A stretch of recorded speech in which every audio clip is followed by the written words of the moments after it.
TRP game zone અગ્નિકાંડ મામલો session કોર્ટે આરોપીઓના remand મંજૂર કર્યા છે। 3 આરોપીઓના 14 દિવસના રિમાન્ડ મંજૂર કર્યા છે। મહત્વની વાત એ છે કે પોલીસે 14 દિવસના રિમાન્ડ માંગ્યા હતા અને કોર્ટે પણ 14 દિવસના રિમાન્ડ મંજૂર કર્યા છે। તો જે આ 3 આરોપીઓ છે, જે મુખ્ય આરોપીઓ છે, તેમના 14 દિવસના રિમાન્ડ મંજૂર કરવામાં આવ્યા છે। હવે પોલીસ તેમની પાસેથી અનેક માહિતી કઢાવશે।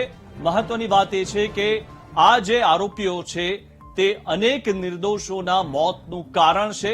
તેમના કારણે જ આ હત્યાકાંડ થયો છે। માનવ સર્જિત આ અગ્નિકાંડ છે, માનવ સર્જિત આ હત્યાકાંડ છે અને આ જે આરોપીઓ છે, 3 આરોપીઓ, તેમના કારણે આ હત્યાકાંડ સર્જાયો છે।